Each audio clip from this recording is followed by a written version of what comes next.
Pod leader. Working models who are working. Captions crunch. Pod leader. Conspiracy theory. Top model math. Pod leader. That's not very elder. Pod leader. So nice to wear. I guess. Well, hey there, and welcome to Pod Leadum. That's Top Model Podcast spelled backwards. I'm Alexander Price, and questionable. I didn't do nothing to that man. I'm Hannah Jane Ginsburg, and you took such advantage of that whole crate pile. And I'm JW Crumpin. Hair is everywhere. Makeup is wow. And wardrobe is woo. And we're, of course, talking about Cycle 12, Episode 2, Do You Light the Way You Look? Hard to say. Hard to say. Or my alternate title, The Girl Who Returns to Her Workplace. Devastating title. I love it. And listeners, you didn't get to see it, but Alexander took the perfectly timed sip from his drink right after that. Very my well coffee deserved. soda. And you're supporting better titles if you're one of our sponsors. And you can sponsor us by going to anchor.fm/podleadum. Once again, that's anchor.fm/podleadum. It's also clickable in the show notes for every single episode. And we have 2 new sponsors. We started having to do 2 every episode because y'all keep sponsoring. Do not stop, all right? But I'm giving you equal amounts of love to both Marky and Jolie. Ooh, very good top model names also that I don't think were ever used, but I would love a Marky and a Jolie on a future cycle. Cycle 25, that shall never happen. And we got to go to email, too, that I want to read. And you can always send us an email at podleadum@gmail.com or by going to our website, podleadum.com/contact. And there's a contact form in there, as well as our P.O. box. But this is a really fun one. And you'll see why I chose this one specifically. It's from an Aaron. Hello. Thanks, Aaron. The subject, Kyle's shoulder bird. Oh. Hi, Alexander, Hannah, and JW. First of all, I really love Pod Leadum. Y'all are the only podcast I've ever listened to all the way through and kept up with. Thank you so much, Aaron. I only discovered your podcast in March or so last year, quarantines, and I'm already, I wonder why, Aaron, and I'm already on my second listen through. You guys crack me up. Now on to the real reason I'm emailing you. I just finished listening to Cycle 5, and I can't believe that when Alexander recapped the recap episode, he didn't mention that Kyle says she had a pet bird. Was it blind? When Nicole is telling Kyle that birds are blind, Kyle says, my bird wasn't blind. Obviously, she's talking about her secret shoulder bird. Anyways, thanks for bringing me so much laughter to my past years. Sometimes you guys make me cackle like a crazy person. Anna's husband makes me laugh so hard that I can't breathe. And I love hearing your different perspectives on one of my favorite shows. Keep making great content, Aaron. That is amazing. And there's jokes that we don't get to repeat a lot, but sometimes to myself, I'll just hear Alexander go, my husband. I'll laugh. I'll just laugh on the treadmill to myself, just cackling and power walking. Who would have thought Anna would have given us such joy? What a lasting character in the Pod Leadum canon. Has anyone checked on previously on? Is she feeling okay? She hasn't shown up for her shift these past few weeks. Yeah, she showed up for me. Yeah, I was wondering because, just so you know, Hannah, we didn't get a previously on for either of these on Hulu. No. I know. What is happening? No, she showed up. She was on time. Okay. You know, fresh. You know how Alexander is the only one who watches the recap? You might, Hannah, end up being the only one who gets previously on information. Here are the relevant parts of the previous leads. Thank you. They doubled down on lucky. 13 lucky girls. Oh my God. Which is my favorite, considering that 13 is notoriously the opposite of lucky, but sure. When they replay Sandra only going a sixth of the way down the runway, they added this like car crash noise, like a car skidding to a halt. So it goes to our theory that she hit a secret fence. That somehow they gave her an electric collar and it stopped her there. And then finally, there was the obligatory vomit when Tyra described the photo shoot as capturing the beauty of innocence on film. Puke forever. No. And that was your previously. So I'm glad you got that, Hannah, because you got some sort of amuse-bouche before we just get smacked in the face with these opening credits that are the cheapest thing we've ever gotten, right? Right? Also, I need to ask, what is the theme? What is My the theme? was edgy. Liza meets budget Swan Lake. There you go.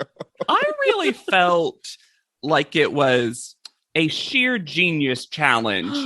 And these were the end results because they all had the same haircut, sort of, but Tabitha would never. No, Tabitha would in that. Remember that team challenge where she was paired with the terrible man that she got sent home on? Also, I did rewatch the first episode, and you'll never think of it, but you'll never remember this. But Tabitha got last place in the very first challenge, and I think that galvanized her for the rest of her life. Her life.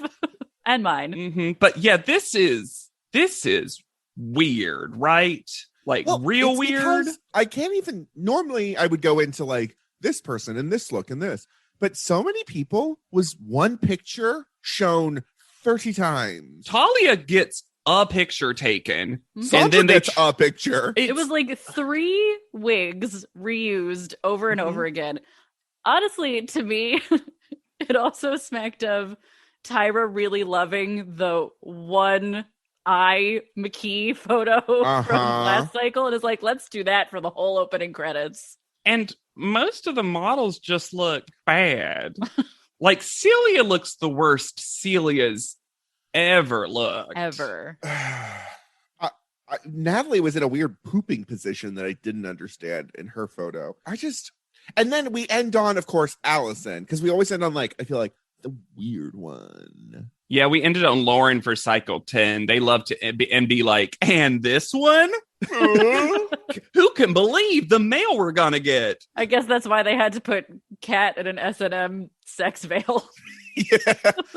Also, even though they didn't update the initial Tyra at the beginning, they did add a second lightsaber swish for some reason. It's cycle 12. It's a 2. Yeah, I have one. Double. Yeah, it's interesting to me that we went from cycle 10 to cycle 11, the whole thing being refilmed, all of Tyra's parts as well. And if I remember correctly, cycle 13 also has the same Tyra parts. And the only thing they update is the fact that the girls' heights will be added to their names, which is so silly. But these opening credits have had the most bare basics of themes. We had basically lace and suspenders, and then the next one was hippies. Headbands and hippie. Coachella. And this one has clothing-wise probably the most interesting, but it's just their cast shot for the posters and stuff. It's just also strange when they chose to have someone that was both live and different photos, and then it made it seem like the people that didn't get multiple photos couldn't take a second photo. But I can't get over, and I know it didn't happen to just her, but Talia literally has one full body shot, but they slap it on screen about 4 times on top of each other to confuse you into thinking they're slightly different shots. Yeah. Or when they sleight of hand card trick. Yeah. Also, what was not thought through was this vertical screen and horizontal photo combo. See, I was just relieved that it was built into the wall this time. Yes, it wasn't just a TV on a table. Yes. Yeah, but they haven't figured out how digital art is going to be forever. And it's so funny to me that they had a whole cycle to think about, well, do we actually make it a perfect square? And then maybe we crop it a little bit or something. But nope, full vertical, black bars, top and bottom. And that's where they put the text of wide-eyed innocence, absolutely adorable and sweet. I would say low resolution. Tired extras. Eyes. You would actually just take out wide-eyed innocence and just take the letters out. Just be like, I. With a C at the end, maybe. I did love Allison referring to it as her picture just hanging out in the living room. We are 1 minute in and we already have headscarf confessional. Here's the problem with Allison being the first one we see in these bonnets, is that it feels like Allison, who we will learn is a beanie girl, is just wearing a hat. It is the first time ever that for a second I was like, is this makeover day or is she just in an Allison quirky hat? Was it a hat or was it medical gauze wrapped around her head? Not the best shade. It looked like dirty mummy wrapping. Ooh, taupe. This is a hat house. Just let them all have one of Jessica's berets. You've got the hats for this. Amina, too. Amina accessorizes all of Amina's accessories. Going back to talking about the earrings that literally got used in the photo shoot, all of her accessories are so good. Absolutely. We get our first, I'm going to say, crack in the foundation that is faux. The foundation? Perfect. Perfect joke. I truly did come up with that in the moment. I've never been more proud of myself. She, out of nowhere, says, I'm not complaining. I got called second. And I'm like, yeah, in the first photo shoot, you shouldn't be complaining yet. No. Faux, too much energy, too quickly. I wrote, oh no, oh faux. Her name's a fun one to come up with puns for. Amina and Sandra have a confrontation in the kitchen. And because of the way this house is set up, everyone else just sits on the stairs and watches. The Legally Blonde Greek chorus of London, Faux, and Celia, all at perfect different levels on the stairs, all leaning in with one hand on their chin, is perfect. I'm pretty sure they will keep that layout in future houses for moments like this. Oh, this was great. I have a question for London. What's in that big backpack? Bibles. She's like, oh, I'm on the show now. I've got to have all these props because of this street preaching thing. This fight is a lot so early and also nothing at the same time. Yeah. It's Amina going, I don't like you. And Sandra going, meh. The better person went home. I feel like the better person stayed because I'm the one who stayed. Although that whispered bitch at the top of the stairs. Perfect. Did you recognize this Tyra photo in the sequin bustier lying on the cracked glass? No. I had no memory of this one. It seemed like an outtake. I mean, we were also so traumatized by last cycle's True Tyra photos. We didn't know how good we didn't know how good we had it though, y'all, because this cycle's pre-panel videos and photos. With the same I long quotes. for the days. I long for the days of the black and white fiercey photos. So this was when I noticed, because obviously it's the first time we're seeing digital art, but there's just so many fiercies next to the digital art. So many fiercies. The runway too. How long was she really thought the fiercies were going to become a thing, like a real thing. But why? There was no longevity to those categories. You're going to do it once every 10 years? That's the hole you want to poke through? Yes. You can't just keep nominating the same person. This is not an annual award. I'm sorry. This is a once a decade type of competition, JW. It's just so funny to me that of all the problems with the fiercies, you're just like, JW, these categories. They didn't think about this long term. They were myopic with their fiercy category. They're just going to give Shandy most improved every year.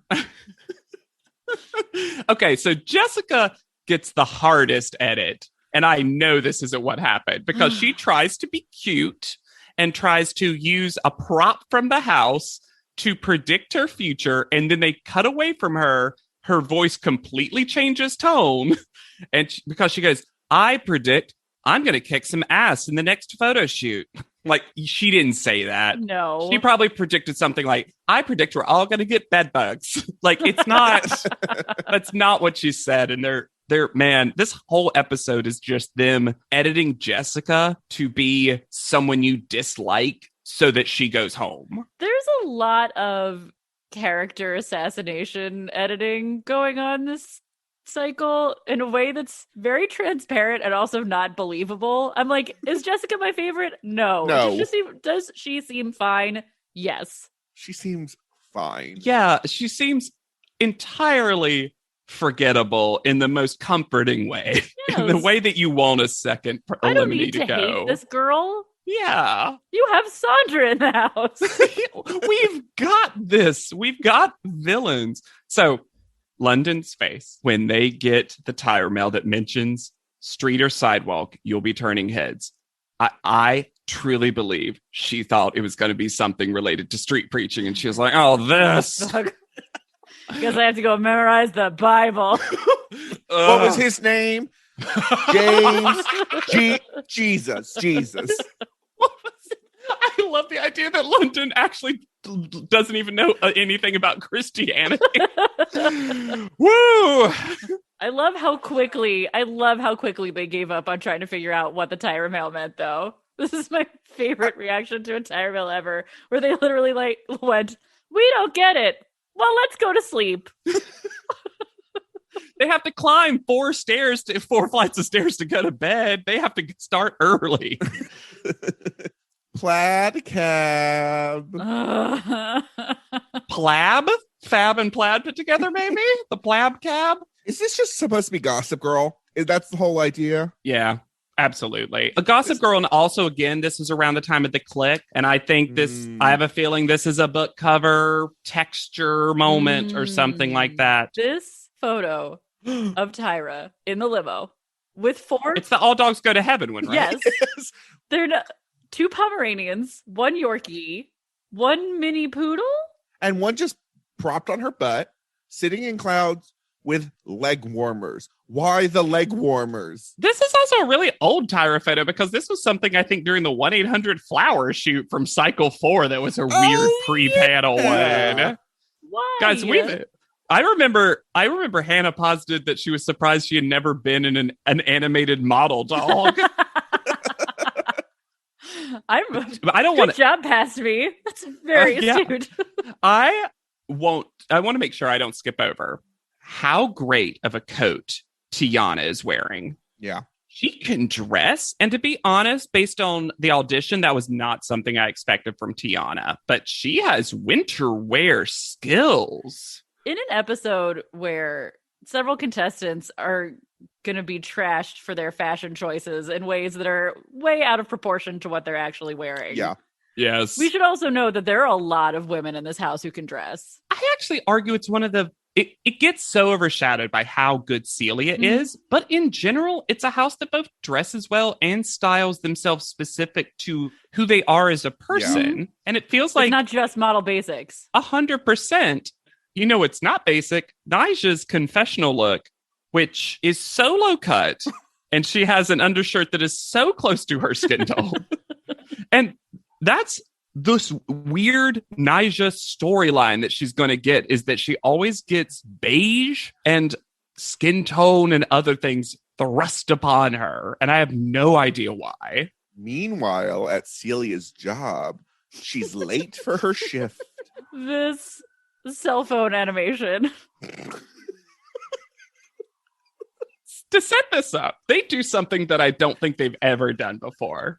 Not the skit, but we actually get a comic book style meanwhile.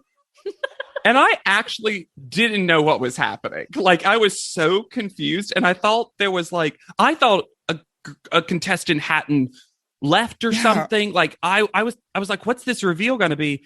It's a reveal of a skit, a pre-taped before the girls arrive for makeovers skit. Not even a live one for the women. I love that the Jays are just standing there, and in lieu of scripted dialogue before this whole thing starts, it's just them trading okays. You know, when you're just hanging out with your best friend / colleague, and you're just like, okay. Okay. Which, now that we did that, that actually really felt nice to me. So now I kind of want to do it when I see a friend. It's very affirming. I spy a skull tie.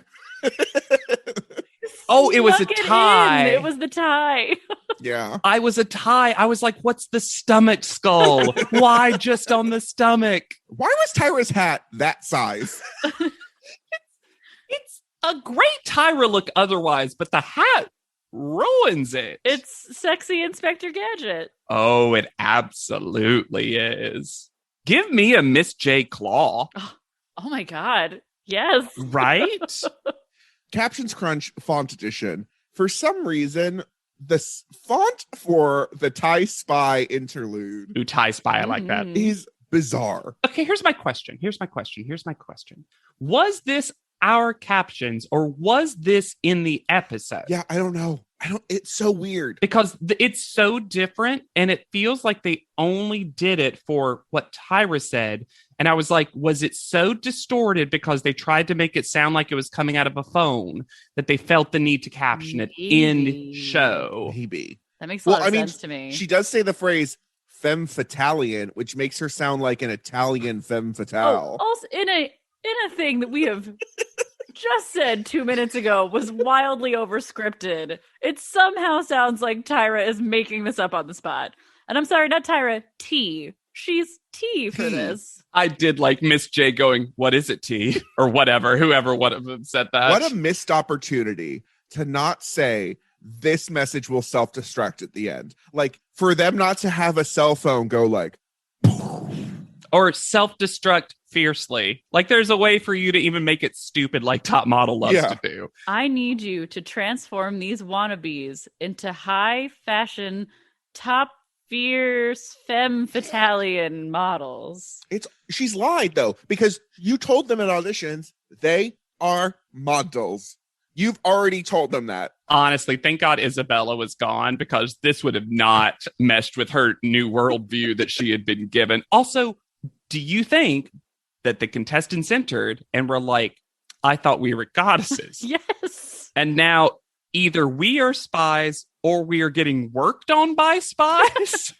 She also commands them, the hair, to cut it, slice it, dice it. Hair does not get sliced or diced. I would even, the most generous part of me would give you slice. Sure. With a razor. Dice? Dice is a very specific move. And if you're dicing hair, there's something deeply wrong with you. I would say, though, one girl almost gets her hair diced. So... You know what? You've actually got a point. Now, do I like that the metal dossiers, as they were, have the little sticker for fierce eyes only? I do. Fierce eyes only. Love it, except that it made me mad that that is a perfect, if you're not going to do the girl who, a perfect episode title. How do you not call this episode for fierce eyes only? Oh my gosh, that's so true. Instead, we get a half pun. What is this blue tint that is going on? That's spy cam. It's night vision in the day. Night for day.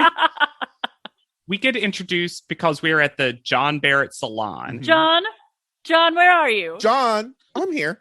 Hello. And John is one of the most respected. No idea why we hit the first syllable of that so hard, Miss J. You have to wait for 2 months. Celia knows because she gets her hair trimmed here. It's a perk of working at Bergdorf's. 15% off.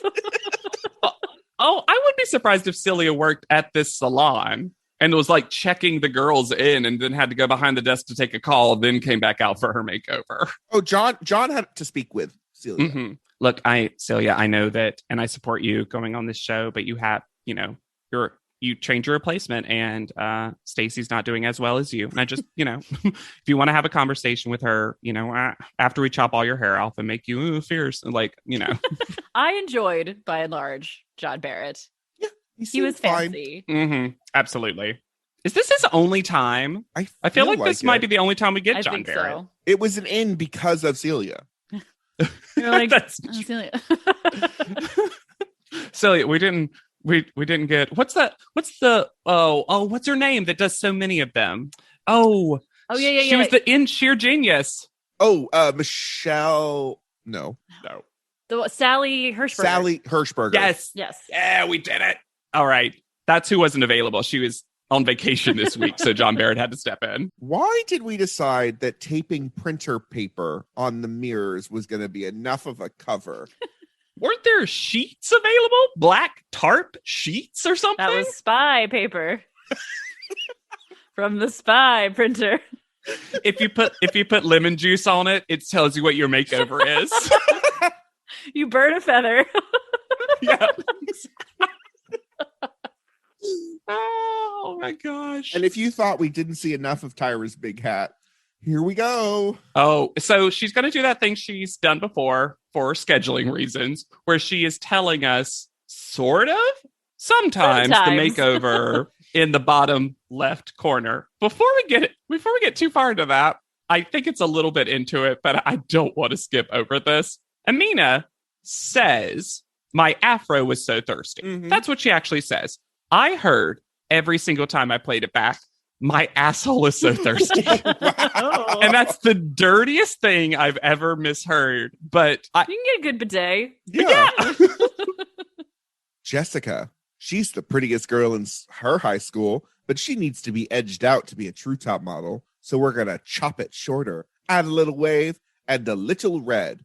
I would argue it was far more than a little red. and yet also not visible in her photo. Yes. Both of those things are true. In person, quite red. But in the photo, it's almost like they color corrected it away. I kind of like the cut, though. The cut's fine. Mm-hmm. And she's good at doing her own hair Yes. because this hair stays what it is right now, which is red hair. Sandra, beautiful, bright smile deserves beautiful, bright hair. So I'm cutting off that mohawk thing and making the hair that remains blonde. Why did she get British on this one? She was just watching The Avengers, and that's her spy reference just for one. The remains of the hair. Tyra loves short, blonde hair on women of color. Mhm. She loves it. She loves it. And hates the mohawk thing. Yeah, Unless absolutely. it's like This a is cockatoo. Does mohawk stand straight up on its own? Get out. I do want to say that the person working on Sandra's hair can get it. Mm. I mean, and I almost never notice the additional Hair people. folks who are working on that unless they get Tyroned or specifically called out. But my goodness. And I think she looks good. Like, I don't think it's like, as Sandra says, at first I was like, wow, I didn't notice that I looked this good. It's Sandra turns on. it's fine. Yeah, it's fine. I don't think I would have chosen this as her makeover, but it's fine. It didn't need I would the have maybe blonde. done the I would have maybe done the cut. Yeah. Yeah, the cut's good. Mhm. I didn't think she needed the blonde. She just needed the Nena hair. They basically just needed to give her Nena's hair, who had the same mohawk thing. Mm. Psycho 9 Bianca, you know, Yeah. any of that kind of look. But she wanted to do something different. It doesn't look bad or No. anything. No, we're reserving that for one contestant this cycle. Ah, Allison, those eyes. They're so big. They deserve to have big, blonde, long, luscious hair. I just love the idea of eyes deserving something. Only if they're the larger they are, the more they deserve. I also truly wonder if when the judges look at Allison, they just see a pair of floating eyes. wouldn't be surprised since that's the only thing they ever comment on. I'll say this, though. I don't think eyes deserve anything. I do think some eyes earn stuff. Sure. Yes. It's yes. a meritocracy. Allison's right. She does kind of look like a mermaid. Yeah. But then Mr. J is such a fucking bitch about it. Mermaid. Oh, I guess now it's America's Next Top Mermaid. Yeah, you gave her long, blonde, flowing hair. She's not That is bananas. literally for like calling it. Daryl Hannah in Splash Hair. Like, what are you Iconic talking mermaid. about it? I do think blonde was a great choice for Allison. Yes. Oh, whatever for the haircut sure. was, though. Because Allison had weak hair. Yes. Naisha's hair is nice, but that's all it is. Nice. So we're going to exaggerate that weave. They washed her hair.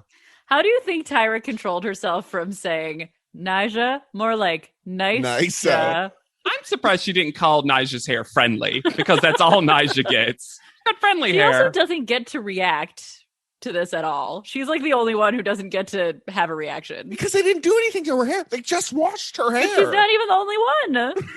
Yeah, but I feel like Nyjah probably turned around, looked in the mirror, and was like, "Oh yeah, this is okay." So cute. It's my hair. Yeah. Foe. When I look at Foe, I see cuteness. Cute freckles, cute face, but cute doesn't cut it in the top model world.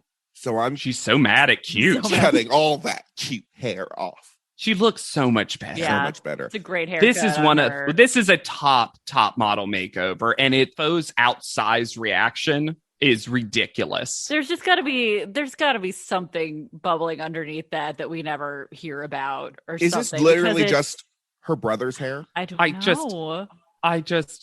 We always have people who do not like their hair cut off, but Foe didn't have particularly long hair. Right thing. She had and it a short just looks haircut. so much better. Like, it is so obvious how much better this Yeah, looks. she and Allison have, I think, the top makeovers. Yeah. I would argue. I think Silly is up there, but Sure. I just think that, like, It's also it's exactly so what low you want maintenance. It's like you're looking around at Right? all these women who are getting like weaves and dyes and things that are going to destroy their hair, and it's like you just got a really nice haircut. great haircut. That you have to do and I think they practically did nothing even out to- her to color. style. She had some random, like, I feel like Highlights. red pieces in hers or Yeah. something, but yeah. Celia, the bouncing blonde. Such beautiful hair, but it gets in the way of those gorgeous cheekbones. So I'm cutting it off. She kind of gets a Sarah Cycle 6 cut a little bit. I love that Tyra refers to her having such beautiful hair. And then they do a hard cut to John Barrett going, every girl out there has long, stringy hair. Right to Celia's face. He's been waiting to say this to Celia since she started working there. That's true. That's true. They have a different relationship than other people here. Mm-hmm. That's right. You're right. Then Mr. J says something so fucking rude and racist about Amina's hair. And I'm going to argue it gets even worse because he starts it by whispering to Miss J, "Are you drying the elbows or the husk of your feet?" What the fuck is a husk of a feet? I think he meant heel or something, but The arch? I don't, your foot husk. because it also sounded like he was trying to insult Miss J in the process. He was like, just stick him in Amina's greasy fro or whatever. Like, the implication was that it was greasy or oily or something. No, but the implication of it is it's so dry, it'll take a dry thing and like buff it. Is that what it is? Yes. I thought it was because it was like Because he says that her oily or something. He quote says her hair is as dry as Gandhi's sandal. Oh. I thought that was for Celia, because I have as long and as dry as Gandhi's Oh. sandal. Maybe. Still, that question needed to not be, or that statement needed to not be said about anything. No, No. it adds nothing. Yeah, like, and I think Miss J tries to save it with this thing Of walking around with a that happens. Yeah, walking around with it like a vest. blazer or something. My captions got so crunchy for this whole exchange because Amina says, "Oh no, he did not try to rock my weave." Caption said, "Cut around." Very crunchy. And then instead of questionable behavior, got crunched to mayhem. They were drunk because we did not get that. I feel like your captions are starting to editorialize what's happening. Wait, you don't even know. At one point, captions try to correct Tyra. Good. Good. I love Amina's reaction to Miss J, though. Yes. Very fun. And like, they are fully making fun of her. Yeah. Insulting her, and she's making it acceptable, but also like saying like, I don't know about this I didn't at the do same nothing time. to that man. Yeah, it's very fun. Now, I want to have a general history of top model makeovers. Quick discussion, because Tyra Banks has to decide how she feels about braids and locks and afros because it changes cycle by cycle. Mhm. Sometimes they aren't versatile enough. Sometimes she creates a makeover that like Ebony from Cycle 5 that's just braids all the way down. And I apologize to any listeners out there if I'm using improper technology. I know there's a lot of distinctions that unfortunately I am not educated on, but in general, she does not seem like she knows how she feels if she is truly making up these makeovers herself about black hair. And it's quote unquote versatility. Yeah. Because I think Amina looked great with that natural hair style. Yeah. Me too. I kind of wish they had just refreshed it, updated that. Refreshed the afro. Yeah, because it makes her so stand out. Like, because she's so tall, having, and I think it actually works proportionally with everything. Like, I don't know. It was a strange choice to be like, we're giving you Naomi Campbell hair. Which she looks fine in. I mean, she's stunning, so she looks fine. Yeah. Yeah, it's not better or worse, but it seems less distinctive, especially when eventually Tiana basically gets the same hair too, or a very similar like long situation. Eventually, I'm saying chapter 2 of Tiana's hair journey. Yeah. I don't know. Watching these back to back to back like this, I never realized how inconsistent it was from Tyra and the makeover team. Yeah. You definitely, it feels gross. Like there's some, I don't know. Every time I see something like that in the show, I'm just like, ugh. Yeah. Now back to fun stuff. Her just openly mocking Courtney. This show is so mean to Courtney in a way that Courtney does not deserve. Behind her back. Courtney seems lovely. Gosh, she's tan, and there's not much I can do about that. But what I can do is change the color of her hair to match her skin. What? She's sunburnt, so I guess we'll give her red hair. Code red. Don't call a woman Code Red. Only if you're referring to Mountain Dew, and even then. I do kind of like this hair color on Courtney, but again, they just go about it by being so mean to just this lovable goofball of a woman. She's so fun. Why did you say that about someone? Can't do anything about her skin. Fuck it, I guess. Here. Slap some red on it, call it a day. She's not gonna last long. It's the first time in I don't think we talked about this during her audition, about her having tanned skin. J'adore London's bone structure. But bone structure like that needs shorter hair. That's blonde. And I don't think blonde is the correct word here. I think the correct word is blunt, because this cut, you can see the chunks. Why did they do this to London? It's Jesus's color, I guess. Oh my God. If they had given her, if this had been our first Jesus makeover. If she just had long, wavy. That would have actually been amazing. That would have actually been amazing. And then they just make her put on the golden wreath again for just a version. Oh my God. That is so funny. But no, London doesn't look better. London fixes her own makeover in future episodes. Yeah, I think it makes London look real cheap sometimes. Yeah, it's not. The color is cheap looking. The cut is cheap looking. Also, Hannah, how did Tyra not save her British accent for London? Why is she doing right the there? French?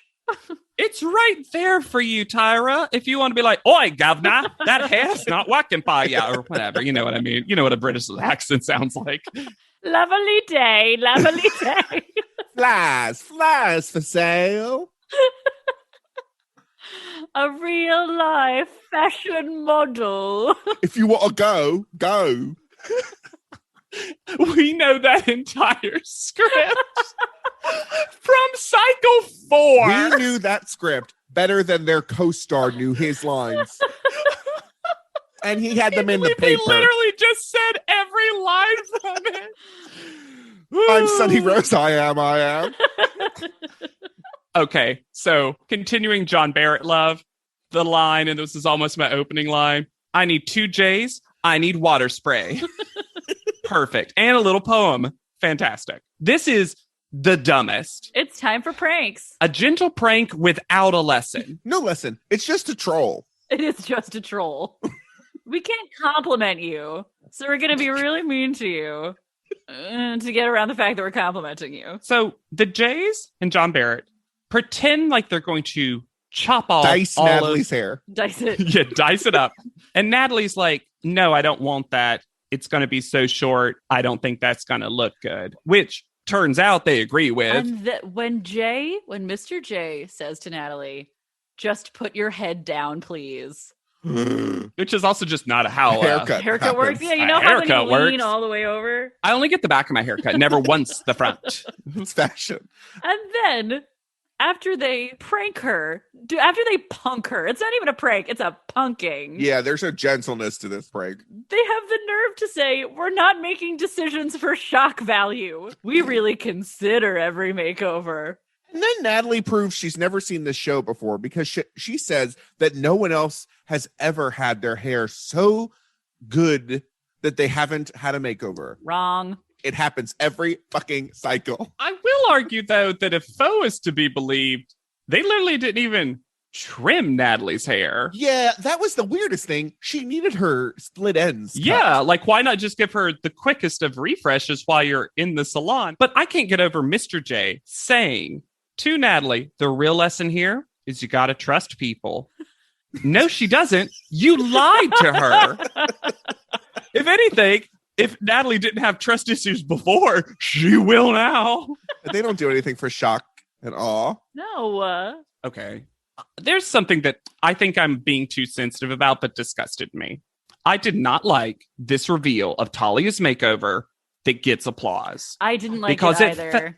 It felt like everyone's like, oh, pitiful Talia, she got a makeover too. It was very like Queen for a day. Like, yeah. That is the perfect reference. And I'm like, she is an equal competitor in this. And I would argue she's not even the worst because they've already sent somebody home. Mm-hmm. Why? I don't like her being treated this differently. This is and also, she's got one of the better makeovers.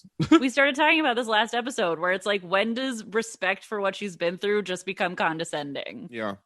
This was a big line for me. I did not like this. I like the hair color on her quite a bit. I think it really works with her skin tone. Her mane like a lion. Did y'all though? I don't know. Yeah, it felt like it looked fine. Mm-hmm.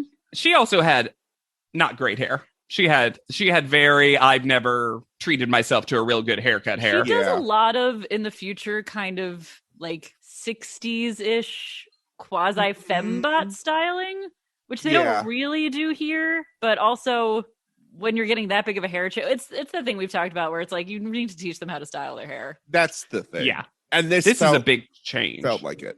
Yeah. But let us not forget Tiana's 1.0 makeover. Oh, Tiana, that face that's so strong, it looks like it's in a wind tunnel. Take a shot. So I'm going to have Tiana's hair slick backed and juicy like a jerry curl. And then they put a weave so far back on Tiana's head as though it's a yarmulke of hair with a long, long tassel. I do not have a small noggin. And every winter, I need to figure out how to put my beanie on correctly so like the right amount falls back. Uh-huh. Sure. And it ends up hitting like the middle of my head. I totally get that here. And that's where Tiana's weave line is.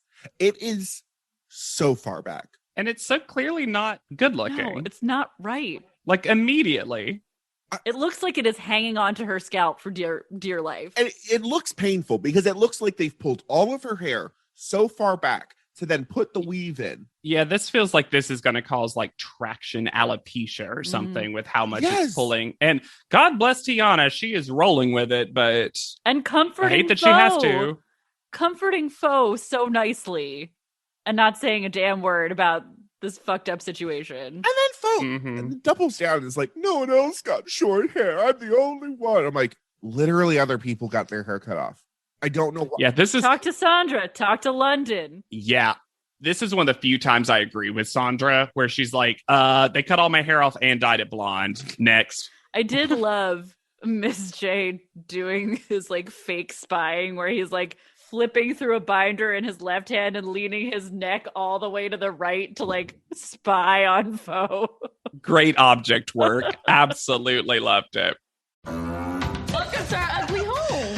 Reddit is back for a historically hideous season. It's our 100th ugly house. This place is mayhem. That is impressive. And if these walls could talk, Do you cry a lot? I do. they'd have a lot to say. What in God's name is this pit? Don't get too close. You know, if you see the show, I'm a scaredy cat. Ugliest House in America, season premiere, Wednesday at 8 on HGTV. I had that dream again. My small business needs to hire, but I don't use LinkedIn. And I hire wrong. So then I'm doing IT, and when I go to plug the servers in, they become sentient. And they won't let us access our network unless we forward their chain emails and memes to more and more and more people, and then I wake up. Don't let hiring nightmares ruin your dreams. LinkedIn Jobs' new AI assistant finds and invites best fit candidates to apply, so you can discover talent you may have missed. Post your job for free at linkedin.com/quality. Start hiring today with LinkedIn. Oh, it's such a clutch off-season pickup, Dave. I was worried we'd bring back the same team. I meant those blackout motorized shades. Blinds.com made it crazy affordable to replace our old blinds. Hard to install? No, it's easy. I installed these and then got some for my mom. She talked to a design consultant for free and scheduled a professional measure and install. Hall of Fame son. They're the #1 online retailer of custom window coverings in the world. Blinds.com is the GOAT. Visit Blinds.com now for up to 45% off site-wide and free professional installation. Rules and restrictions apply. I know that Jessica can be a lot, but her in the mirror with that hat and that makeup brush was a commercial. Like, just send this footage straight to CoverGirl and have her do a voiceover where she's like, what's my prediction? Being easy, breezy, and beautiful. Done. Check for $1 million or whatever. This cycle really is leading hard into who are we hearing so much from that we've never spoken to before? Yeah. Getting a lot of confessionals from Jessica. A lot of one-episode wonders. How did we all feel about Faux comparing poverty to being ugly? Oh, God. Oh, this whole monologue was... This is what makes me... I'm like, there has to be something else, right? Like... Did she have lice once and her mom cut off her hair? Like, it's so strange, this reaction.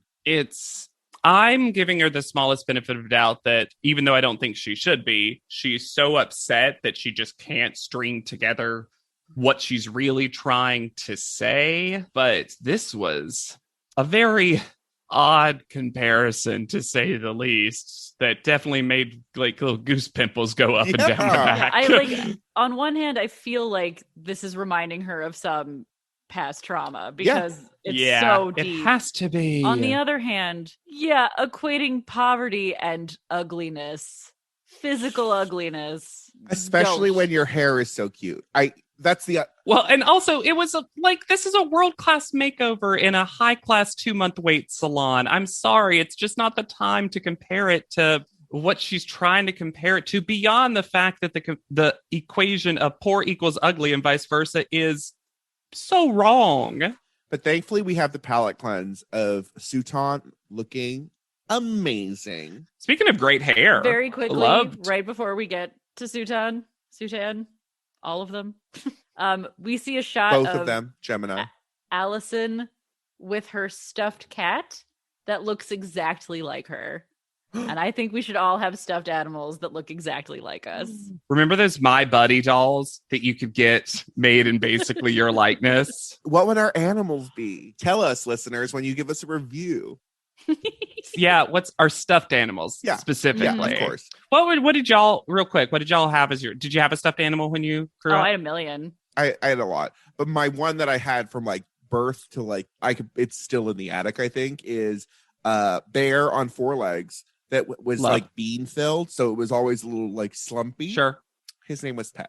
Oh, I love that.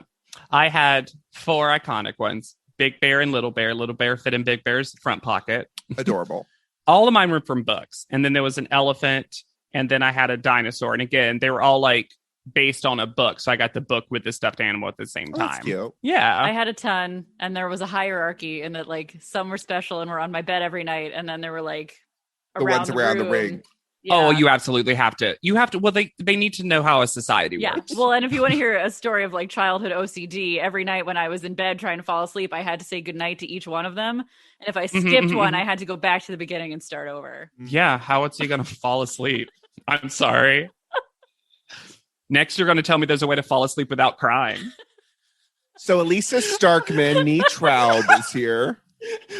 The worst transition any of us have ever had to do, but thank you for doing it. So yeah, this is Alyssa Traub, right? It's Elisa Traub, yeah. Yeah, it is. No right? one else spells this name like this. No. Okay, and it also looks like her from last cycle, but remember when she didn't get to talk? Yeah, well, now she's a married woman, so she's able to. She's been conferred property and rights. Yes. Because now they give her a monologue followed by a soliloquy. She just keeps Oh my God. talking. This Walmartless Walmart infomercial. Now, unfortunately, they don't have Walmarts in New York. So we brought the Walmart CoverGirl experience to you. Drake falls down. But we have been in New York and gone to New Jersey for Walmart before. Not this time. Not this year, though. No, this is a rich season, not that poor season of yore. My favorite part of this is Sutan having to say the line, "At Walmart, anyone can confidently personalize their own unique look for less," while shaking the head no the entire time. Now, I do believe that they believe you don't have to spend a lot to look good, because that is drag queen energy. Absolutely, yes. Mm-hmm. I called this the Find a Woman challenge. It was. No, but find, I couldn't kidnap. I call woman. this our low stakes hostage situation challenge. They have to convince a woman to come back with them. Also, even though it's the pickup artist. Yes. It's that awful show. Can you imagine? You're on the streets of New York. You're going about your day. You have to go to work. You just got off the subway. 3 teenagers come up to you and say, "Hey, can we bring you to our Walmart exclusive CoverGirl wall?" And you go with them. What? Not all of them. My favorite, the hero of this chapter of the episode is the one who's like, "I have a meeting." What a lie. We've all said that. I've got something in the oven, and just leaves. I think I hear someone calling me. Before we get into a hostage crisis, remember how I couldn't find anything about Elisa Traub? I'm not going to go into a ton of it. You can find things about Elisa Starkman. It's just very weird that they're not linked. And she has had jobs. She's not okay. She's not like a random person. But clearly she worked at FHM.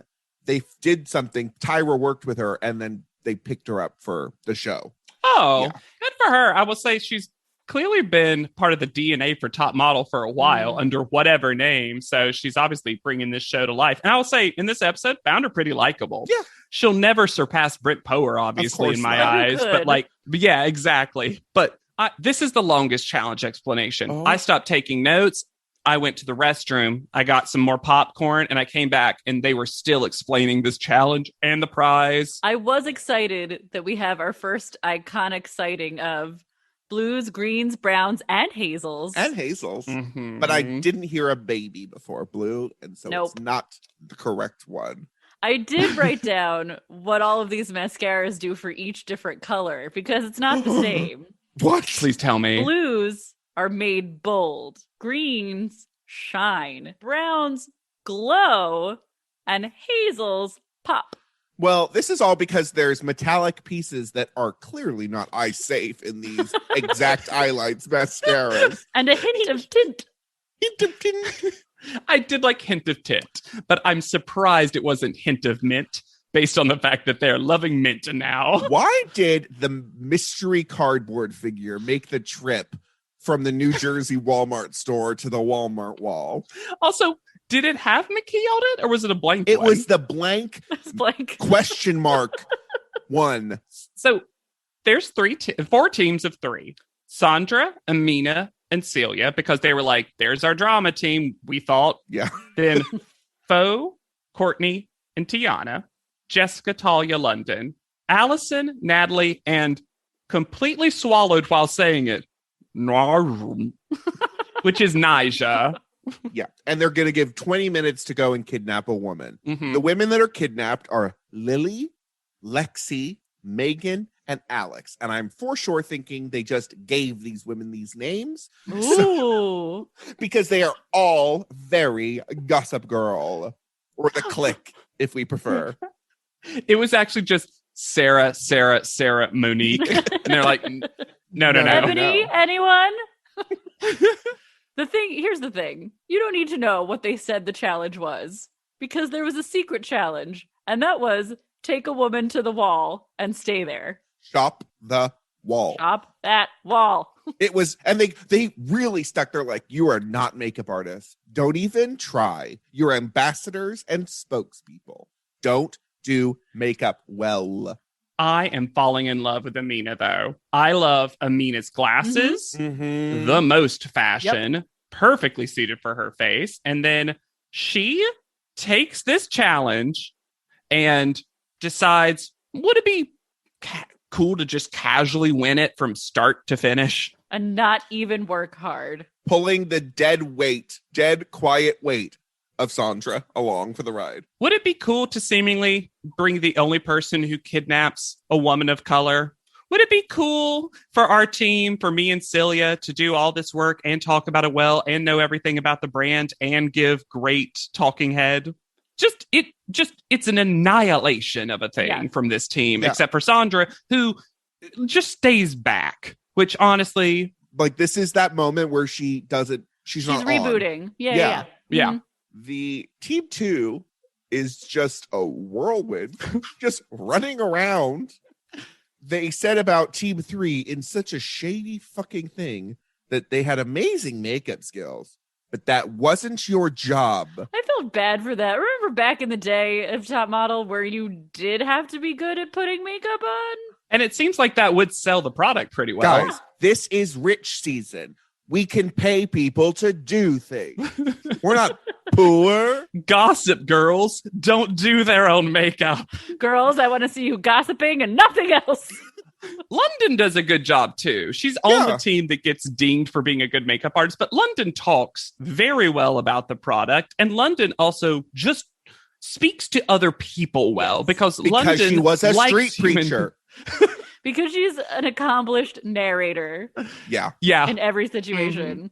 Absolutely. The last team did the cardinal sin of bringing the makeup to the woman rather than the woman to the makeup. You don't walk. You are rich. Make the poor walk. She has to shop the wall. She has to shop it. Girls, you apologize to this wall.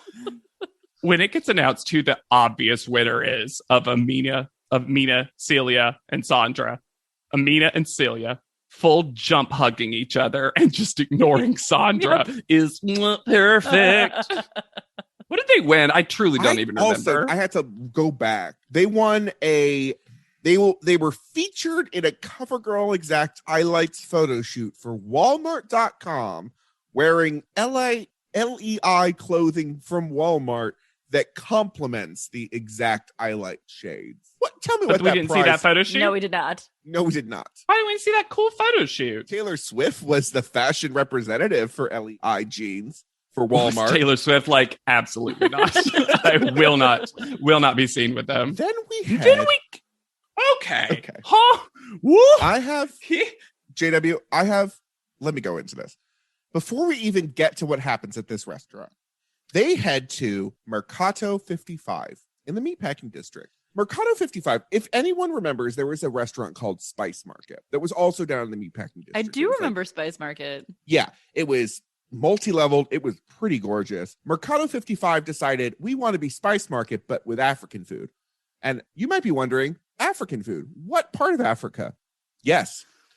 Mercato 55 was associated with Marcus Samuelsson, who was not the owner, nor was he the chef. So associated, like, he went there once? He promoted the restaurant. Forgive me, but, like, Marcus Samuelsson was the restaurant's black friend? Yes. So I worked at a Marcus Samuelsson restaurant. Marcus Samuelsson is a fucking asshole. Oh, no. He is the worst person to work for. He doesn't know what he's talking. Well, he's one of them. Yes. He doesn't know what he's talking about. He comes in and is like, I'm going to take over this thing. You know, he's African by birth. I don't remember from where, but he grew up in Sweden. Yes. And so he had a thing called Aquavit. I worked at a Harlem restaurant that was not Red Rooster, that was all about taking 80s hip hop culture and just putting it on the wall. And that's where it stopped. He came in and was always an asshole to literally everyone in the world, but also not the chef. His job seems to just be to like exist as though that makes the food good. It didn't. I'm not going to read the rest of it, but I will tell you there was an article in Eater, and the title of that article was Marcus Samuelsson Divorces Mercado 55, Ends Epic Charade. That's so much more interesting than what happens at this restaurant. I wish, though, that we'd been given all of that context for this scene that comes out of nowhere, continues to be out of nowhere, ends out of nowhere. Yes. Goes nowhere, stays nowhere. We're gone. We are far from the days of drunk contestants dancing barefoot on tables. Because now, if Amina, a confirmed 21-year-old, wants to have a light cocktail, Sandra is going to tell her, make sure you don't get drunk. She wasn't. She was drinking a drink at a sit-down restaurant. Tyra Chast with a model joke. Yeah. How many models does it take to screw in a light bulb? I guess we'll find out tomorrow. Love Tyra. I would say Tyra doesn't love you from that poke. Yeah, sometimes the love is dubious at the end of these Tyra mails, and we've truly never discussed it.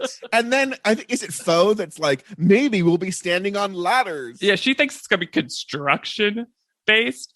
This Photoshop After Effects moon pops in. Fast moon followed them from Las Vegas to New York because it's so fast. And it pops up, and when it gets into its final resting place, there's the tiniest gong noise, as if the moon rang the sky. That's a myth. And I don't know if she is, but Courtney always seems like she's chewing gum. She gives that energy. It's the tan. Yeah. It's the tan. So they arrive at a warehouse in Brooklyn. What do I always say to you? It's our second photo shoot. Lights. Boom. Go junk. Why? Lights. If you tried to figure out how these lights worked from the demonstration, you would think that the lights that the girls are self-directing, which is also not what's happening. No. Mm-hmm. That the lights were controlling the camera shutter, which once again is not what's happening. No. Reverse that. And I think that's what happened. Mm-hmm. So our photographer is Nigel Barker, who has belted his blue jeans very high and is excited to work with everyone as much as he can muster. I will say, and it's just because it's what I want my apartment to look like, beyond lose sight, is I love industrial chic. And I love a lot of the styling and props. Do I think its hair is everywhere, makeup is wow, wardrobe is woo, like Talia says? So many different kinds of outfits made of leather. Mm-hmm. As she is not wearing a leather outfit. There is too many things in this photo shoot. We can't have rock and roll theme, leather outfits, a group shot, and light bars. That's too many things. Well, and you can't give these contestants a really interesting set that they then really can't take advantage of because they have to constantly be lighting themselves. Can't even touch with their hands. All you can, they just have to lie and lean. Mm-hmm. Which is what I like to do in my Chase Lounge. Just lie to people and lean in it. You know it's a group shot, right? Now we do. How would they have known that? Nyjah is hilarious, though. That's her best line in probably the whole cycle. Like, now we do. I thought you were just bringing 4 of us out at a time because we were done. I have also a question. Was Jessica tired or hungover? What's going on with Jessica at this photo shoot? She shouldn't have drank at that restaurant. Sandra was right. Nigel giving some great advice. Don't forget, it's not just about your face. You're wearing fashion. Which leads to these poor women lighting their sides like there's no tomorrow. Sometimes they're just lighting shoes. Sometimes they're always... Okay, so if you haven't seen the episode, they are going to hold what, for me, objectively looks like pretty cool light sticks. they're kind of like giant glow sticks. Yeah. And what's going to happen is when the camera shutter clicks, those are also going to flash. Like those are the flash from the camera, seemingly. And they have to light themselves. And whatever the opposite of a tutorial is what they get on this. They just get top light, front light. And I'm like, yeah, because it's at the side. Sure. But you need to tell them what looks good.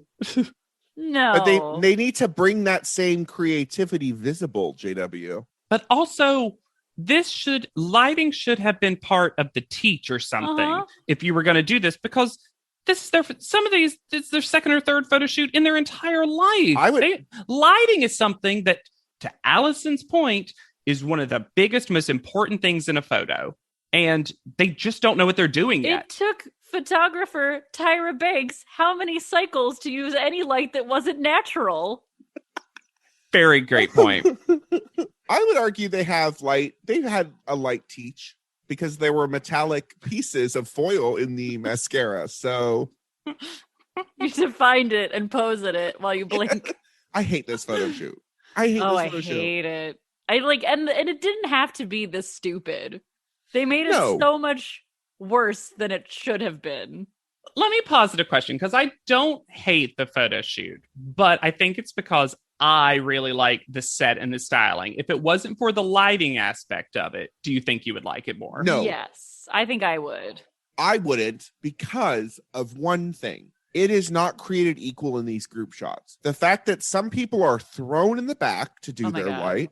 Courtney, they're like, wow, it's never a good sign when the photographer doesn't say anything. Why is he not telling her anything? Yes, this is I wrote the same note where it's like, we're just sitting here in silence. Well, stop, say something. It's your job to direct her. I don't think, it's just this photo shoot is a fail because it doesn't seem like anyone wanted to do this photo shoot. It's just interesting because, again, it's personal preference. I like the styling, and I think I guess it's just because I could see both this styling and a group shot and this set in an actual magazine spread. Whereas we get so many photo shoots, like comparing this to little girl games or whatever. Like, that's never going to be in a magazine. This could theoretically be in a magazine. That's true. But for a competition where everyone has to have a photo, it doesn't behoove them to, because if I'm remembering Into the Future correctly and also Into the Past, the people's photos that are the most successful are the ones that are in the foreground and had something to do. Amina had a giant rolling thing that they're like, you could have put your foot on it. No, she couldn't, because it would have rolled away. She also she's so far in the background of her own photo. Yeah.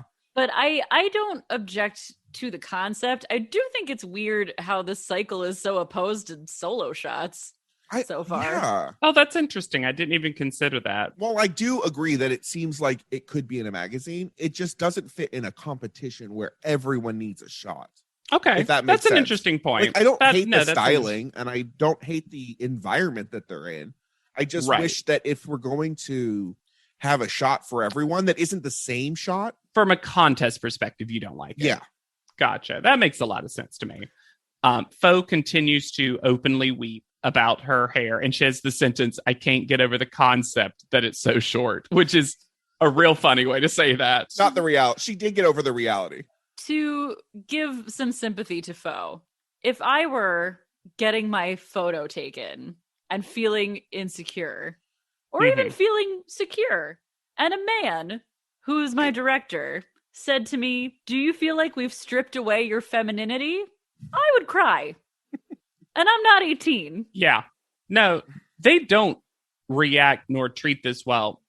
It's just, I don't know. It's kind of like we were talking about earlier. It seems like more is going on. And I just wish the show would provide us, if they're going to show so much of Fo crying, with a little bit more context. Yeah.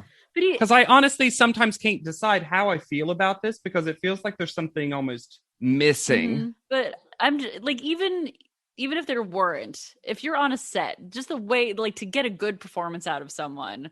And so, like, I could understand Mr. J's frustration being like, I watched you cry about this haircut, but it looks great. So you need to figure out a way how to work this haircut. And we've seen that conversation happen many, many times.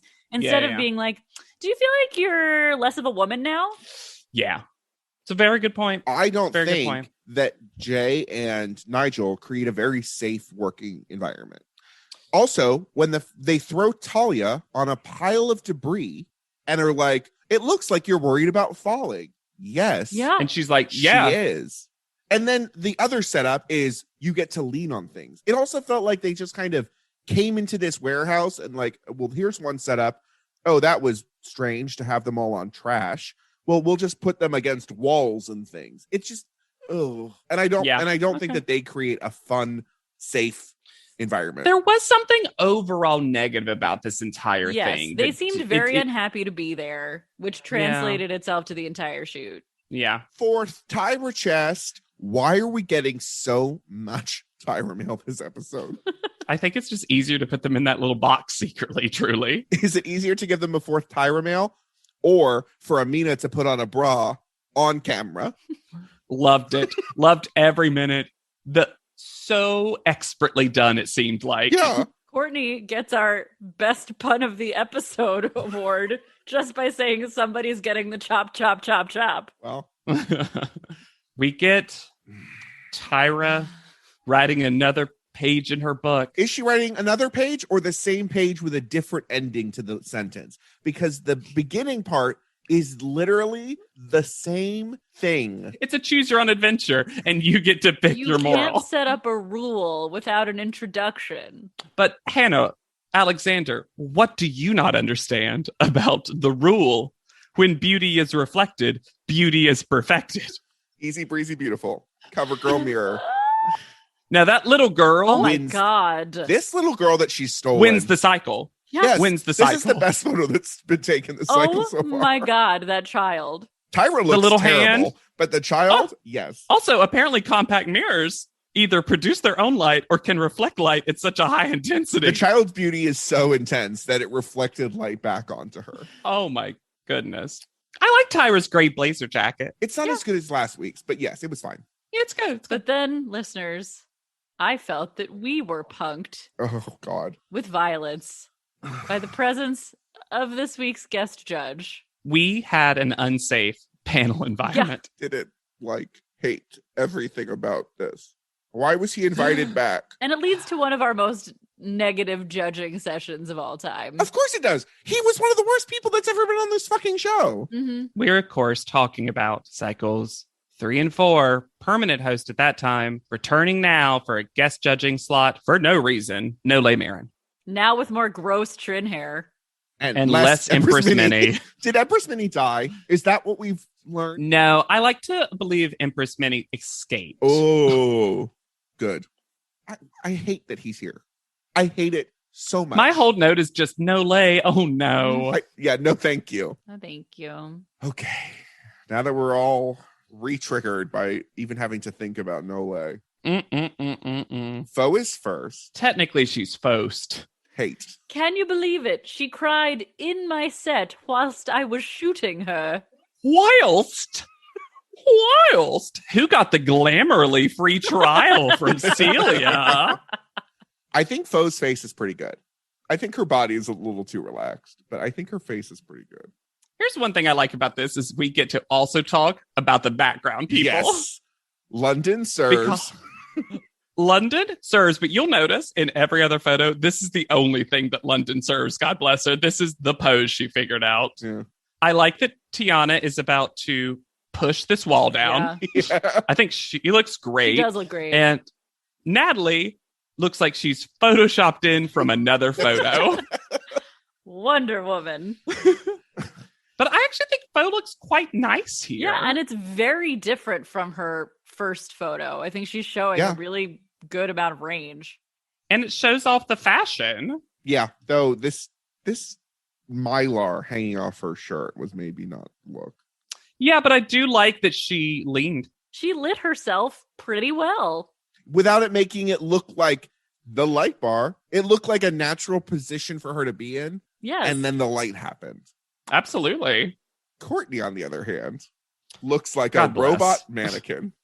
What is this? This is. What is this pose? Also, all the other women in her shot look like they're mad at Courtney for doing this shot.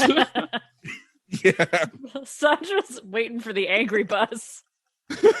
Celia's looking into our souls and saying, "Are you seeing this?" No, Sandra is me in the subway when the little thing that said 5 minutes just changed to delayed. I'm like, Celia looks like she's being held against her will in the face. Amina looks so sad. Yeah. So sad. This is not her body. She is a Barbie doll. And I don't mean the Barbie made to move dolls with the extra articulation. I mean the base doll. Her face isn't terrible. No, her face is actually quite Her face pretty. looks pretty, I think. Yeah. But the legs and the arms? Yeah, that's strange. It's like they were in the dark. They caught her. And no one knew. It's like mannequins who are trying to they don't want the people to know that they're actually alive. And then the lights came on and they just had to stop. Okay, I need to say this now. I remember these photos being much darker. Am I wrong? Is this a Mandela on the television screen? I guess. Yeah. Nyjah's next. They call her a beautiful corpse. Yeah, that's Paulina's contribution. Isn't the most wrong thing.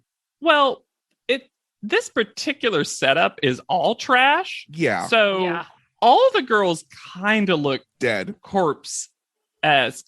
And Jessica's arm? This is actually Jessica's best photo, though. It is, but also her left arm. How did she get it to look like that? Oh, she got Mr. J's jeans. Skull jeans. Why is Talia's coat this color? You could have just stopped at why is Talia's coat. There is a very similar outfit that Paige Matthews, aka Rose McGowan, wears in Charmed, and it is forever burned into my brain that this must have been around the same time. Nyjah looks like Courtney got pushed over. Yeah. Burnt. Good.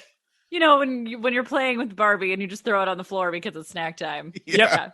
Wearing Sandy's outfit from Grease. Yeah. Yeah. This photo. Yeah. London is next. I mean, she's so much closer to the camera than every other woman in the shot. She just looks the most like she's directing airplane traffic of all of them. She also looks like that VR game Beat Saber, where you have to like slice them and dice them. She does look mid playing a video game. And also Natalie and Foe got hit by the same gust of wind and are being blown backwards. Tiana's mad about this whole situation. But her foot is right angled. Tiana looks pretty great in every other photo, no matter what position she is. And this is Tiana's worst. I will say, London sells the outfit. Yeah. She does. That is a cute outfit that I would want to wear. And you get the sparkle on the shoe. I think she uses the light bars well, even though it's insanity. Nigel says Kudos. Kudos. Kudos. Has he never actually said the word? He's just only ever seen the word. Also, it did have that energy. Kudos. Right? I'm saying that right. Kudos. I love those Kudos granola bars. I did love them. I used to love those. Yeah, they were really good. Listeners, you should have seen all of our faces when we all remember our first Kudos bar. Oh, yeah. Those were good. Allison is next. I think she looks pretty great. I don't love that because she's so far away, Nyjah is getting blurred out of existence. But she looks good. She's lit well. I also didn't like that Nole called her exotic. Exotic. Again, top model has such a problem with the word exotic, truly to the point that it doesn't feel like they know what it even means. It's supposed to mean. But did anyone else flash back to Jade describing her mother as the most exotic white woman? Yes. I love the canon that Allison is somehow Jade's mom. somehow Jade's mom. She is a Victorian doll, so... I love that Allison straight up when they compare her and say she's alien-esque is like, that's a horrible thing to be compared to. And Tyra's like, no, it's not, because that's what I've been compared to. Why is Talia creeping and she's playing red light, green light in the background of this picture? Yeah. This might be Jessica's best photo also. I hate that we're having to have our own internal contest for Jessica's photos to see if we can find one that works. God bless her. But I will give Tyra credit when credit's due. I'll phone home and you can pay me was cute. Yeah. I will take it. I will take a Tyra joke when it even half lands. Sandra's photo. I feel like this is going to be an unpopular opinion. I like Sandra in this photo. She I like it. So washed out that I can't. I think the problem is she's. I don't know. White. Well, but she is one of the few that, even though she is not in the foreground of her own photo, she is the one you go to. And I don't know. I don't know if it's because I like the lip color on her, or the general styling, or the earring, or whatever. But she made a strong choice with how she held the lights. I just don't dislike it. I like that she's on this platform. I don't dislike it either. I don't know. Yeah. Everyone else in this photo is giving such different energy. I think Courtney looks pretty good here. This is Courtney's best photo. Absolutely. I'm starting to notice that even though her photo where she is the main person is quite good, and we'll get to it, Celia is giving the same thing a lot. Yeah. And also the same body positioning a lot, just from different angles. I mean, it looks like someone just said her name and she was like, what? Speaking of Celia's is next. I don't like this photo. I don't either. Oh, that's interesting. How come? Her face is dead. And I think it's way too. Somebody else is about to get told they look way too mean, and I think Celia is doing the exact same thing. Same face. This like Tetris piece of a pose that she's in. And this isn't her fault, but this shirt. How much boob are we seeing in this outfit? The shirt was very questionable. The under boob. Yes. The threaded through belt. How did she put it on? I'll say though that if you were judging it as an actual group shot, I think this is one of the few where everyone looks above average. I would agree with that. That is true. I think it's a decently good and maybe Amina's best for everybody. And so I think this would be the one you might run as the ad. That's true. Sandra is giving very Academy Award nominee Vanity Fair. Oh my gosh. She is giving the same energy as McKee in that I got nominated but didn't win the award face. Just like, The one thing I will say especially positively for Celia, though, is that she did an amazing job lighting herself to the point where if you pull back and look at the whole shot, it looks like she really was the only one who was lit. Yeah, that's true. I just don't like her face or body. I don't either. Her expression. It's Jessica is next. Welp. So sometimes you have a photo where nothing works. Also, this doesn't even look like Jessica. It looks like they subbed in someone else for this photo. It looks like they did something extreme to her eyebrows that they did not do to anyone else. Yeah, it also feels like, and maybe it's the lighting washing it out, that they also didn't give her like the right lip color. You mean any lip color? That's what I mean. It kind of looks like everyone else got pretty like heavy makeup to help with, I think, what was going to be drastic lighting. And it feels like she didn't get that. Also, Nija's got an itch on her back, and she is just about to scratch it. To say earlier when we talked about Nija's photo that she gets read so hard by Nole Marin for a cute top. Right? Yeah. Did I think it was a little nightgown? Sure. But I also think that she didn't believe Nole. I think Nija stood there and was like, okay, cool. Never gonna see you again, Nija I bet. Seems to take the judging about as seriously as she should. Mm-hmm. I like that we're talking about Nija during Jessica. Well, when I wanted to lay groundwork, because when Jessica walks up, she does this thing where she fluffs her hair and they make fun of her. And I thought it was relatively cute. Fine. Like, I also think she was like, oh, I'm about to be on camera. Right. It's okay for me to like fix up my hair a little bit. They've had people come up here, completely change their hair, flip it all around to give it some volume, and you're going to read Jessica for putting a hand in her hair to give it volume after perhaps 10 hours of standing. Especially since hers is one of the ones that looks most intact from makeover day because of her being able to style it. Yeah. And then, that all being said, horrible. Tyra says, let's see if your photo is as fluffed as your hair. What does that even mean? It's not a good photo. It's a bad photo. Not. But Nole says, that's an ugly picture. And it is, to me, extreme to tell a girl that she looks ugly when nothing extreme has been done to her person. Did Nole somehow see the dailies and was like, oh, Jessica's never been called ugly? I'll do it. No. I actually think that's what happened. Yep. You did it, so I'm not going to steal it from you, but Alexander conspiracy theory. Did her to do. Thank you for doing it for yourself. I think this was this whole thing. Oh, she's never been called ugly. She's the prettiest girl in her high school, this, that, and the other. We're going to her face, call her ugly because what? She's going to learn that lesson that sometimes she can be ugly and blah, blah, blah. It felt like the narrative they were trying to create. Is it a bad photo? Sure. Do I think it was probably the worst of the entire bunch? Yeah. No. But like, I do not. Oh, well, okay, but it's definitely bottom, yes. Oh, yeah. It's, like. I have a question. Why is Talia wearing one Michael Jackson silver glove in the background of this photo? Also, Allison is fully falling off that pile of trash and clinging on to it. Life. Oh, that gets worse in a future photo. That's a storyline that Allison created for herself in the background. Talia is next. So this is where Allison's fully falling. She's looking down. Everyone in the background looks horrendous. I'm going to say it. I don't think this is that bad. I do. I do. This is my pick. This is my pick for worst photo.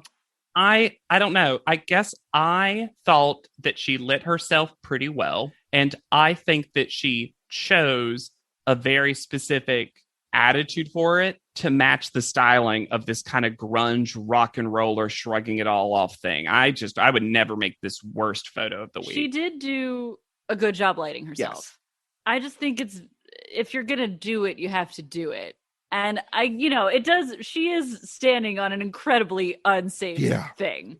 You can even tell me what her left foot is standing on. I couldn't tell you. But it's just very, to me, from the waist up. It feels like a first shot. Like it feels like this is everyone's in this group photo. The first shot they took. I don't know. Well, it's literally the worst of any background girls with Allison because she's not even looking at the camera. Like looking at the piece of trash that got stuck to her heel. Yeah, they all look like they're getting into position and aren't quite there yet. Yeah. So I don't even know. I can't even talk about Talia in this photo because it doesn't feel like a photo was supposed to happen. Natalie is next. Also gets red for, I thought the shirt was fine. It was Gets fine. red for a lace sleeve, a lace cap sleeve. It's a lot to do with Nole being there. I think this like shitty attitude that all the judges have. Well, and Nole's whole thing was always that he was supposed to be the one that knew about style. And I think honestly, they if you wanted a cycle and you had to bring Nole back to talk about contestant style, sorry, this was the wrong cycle for it because most of them dress pretty well. Yeah, you're grasping so hard at straws because they all look cute at least. Yeah. Natalie is like the touchiest bit sleepy. Yeah, I don't like this photo as much as they do. I don't like this photo, but at least she's engaged. I like her body quite a lot, actually. I think she sells that particular outfit. And I do like the arm going all the way and using it to light. Yeah, I think they compliment that, and I think that's deserved. London in this photo. She is feeling herself. London in this photo. She is feeling herself. She is looking admiringly at her own ass. Yep. It is so funny. It is, you're totally right, Hannah. It is the definition of like, oh, I look good in this. Mm-hmm. Oh, is that mine? Like when you're about to walk out the door and you catch yourself in a full-length mirror and you're like, oh, I look great today. I will say, Tiana looks like she's making fun of Natalie in the background. She's like, hand over my head. Oh, we're doing faux looks 4 inches tall. It looks like she's on the same level as Natalie. So small and sad. It's weird. It's part of it's the like the perspective issue, but it is so funny. Well, this picture's got a lot of stories going on. Natalie should just put her hand out and have faux standing on it. Yes, like it's one of those trick shots you do on vacation. Faux is the leaning tower of Pisa. Natalie's just like. So this is clearly our favorite photo. Yeah, Natalie first call out. Great. Ooh. Tiana is next. This is probably my favorite. This is pretty Yeah. banging. Yeah, she looks great. Well, and she had the best set to work with. But she lit herself perfectly. Of course. I also think it's London's best photo. Yeah, London looks great. Yeah. Natalie, however. what? Ooh. What was Natalie in the middle of getting a rock out of her shoe? I don't know. Anytime any of them are wearing a solid black piece of clothing, it's hard when they're not lit because it also just makes Natalie look like she's a torso with two floating heels. That one leg is insane. Yeah. Yeah. Also, what's Fo And doing? it looks like Fo is saying, "Oh, should I push it? Should I push it while she's on it?" I love that London is mirroring Tiana in this photo. Like, there's such a great if you just cut out the other two, this is a great photo of the two of them. This is a great photo. And Tiana looks so good. She's lighting herself well. It's also, they had so many people do the lean, and I think she was the most successful at it. There's this still was some one energy in the lean. Yeah. And that was all with her unsuccessful hair. Yeah, it's because we can't see the hair, to be honest. That's also true, but I think Tiana might have been like, and behind the plank of wood. Yeah, this is a good photo. Yeah. And they tell Tiana that they're like, oh, you're going to need a second makeover. That weave is what I call jank. Later on, and I'll just say it right now, she says that she was supposed to get a classic like Beverly Peel weave, but they show her a picture that doesn't look anything like what she has now or gets. Then Amina's photo. This is my least favorite photo. Oh, Amina. Yeah. I'm really coming to like Amina so much so far this cycle. Courtney looks sexy in this photo. Wrong. Courtney looks like a ghoul. She but is a sexy ghoul. Fine, but she is harshly lit. That is true. This is Sandra's best shot. Yeah, it is Sandra's best shot. Sandra looks great. Sandra got one of the best outfits. Celia didn't move from her previous shoot, apparently. It makes her top look even more crazier. It's just so rough. Let's talk about Amina. Paulina asks, how do you light yourself out of a picture? Which is a great way to put it. Yes, it is. Give it up for Paulina on that one. Now, on the other end of the judging spectrum, Nole says that her face looks like a hush puppy, which is something that's both rude and nonsensical. Yeah. What does that mean? So I looked it up because I think all three of us have the same idea in our head when we think of a hush puppy, a fried cornmeal based treat. I used to love them, North Carolina style barbecue or shoes. Shoes. There's other things. If you really want to take it back, lamb chops play along. Right. Yep. Mm-hmm. And the things we've just named are the only things that come up on a Google search. So this is not some other reference we are He's missing. just making things up. Yeah. Also just trying to find ways to say that a woman looks like a dog, which is not needed. No. What was they put the wrong foundation on Amina's face, right? There's just so much going on that's unsuccessful about this particular photo. And yeah, this would have easily, I think, been my bottom one. And again, I love Amina right now, but it's rough. Yeah. I don't know. For me, the bottom ones are Jessica and Amina. And it sounds like for y'all, it's Amina and Talia. Yeah. Yeah. And Jessica's wasn't good either. But right. I think Jessica was... This is what I also don't like about this photo. We didn't talk, the panel did not talk about the people in the background when in previous cycles, they would have said like, this person's stealing the photo from you. I do think Nija's is also pretty bad. Nija's is pretty bad too. Yeah, it's just funny because Nija's is bad in kind of a forgettable way, while the other ones are bad in there was something abruptly wrong with it way. Yeah. But which one of you's light has blown out? Perfect. One take. This is where Captions tried to correct Tyra because Caption said, which one of you's light has gone blown out? And they're like, oh, she's going to say which light is gone. Oh, no, I had a blown. She said blown.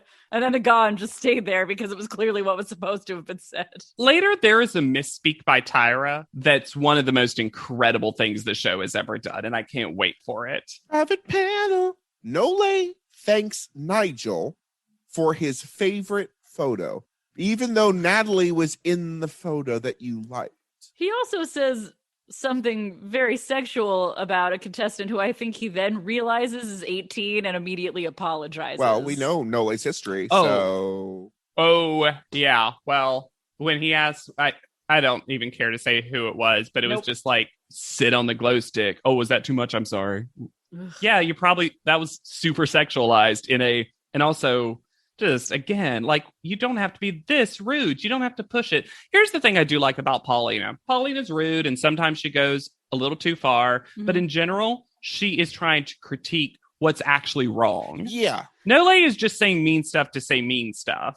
We also hear a lot from Paulina this cycle specifically about whether a photo shows that a model has potential or not, which is a really good way to think about these photos. Especially early on. The premise of the show, basically. Miss J is in love with Celia. Yeah. Fully. Every time Celia comes to panel, she is always on the catwalk. He's invested. Yeah. Absolutely. And she is. And I've just never heard them use the word ugly so much at one panel. Again, I think it's Nole. Oh, it's definitely Nole. And I'm so mad that we had to sit through more Nole Marin. I didn't remember it, and so it was just like a... I had no idea he came back. I kind of assumed he was fired because of this. Miss J is, I don't know if it was in relation to what Tyra was saying, but Miss J is laughing so hard in the background when Tyra is talking about Allison being her poster child for like a different kind of beauty. But he is losing his mind over something, and I want to know what. It was just like a shaking laugh. Paulina whispered something. Yeah. Oh, Paulina was like, she's going to get mail from Paulina. We've reached a decision. We have turned off somebody's light. Okay.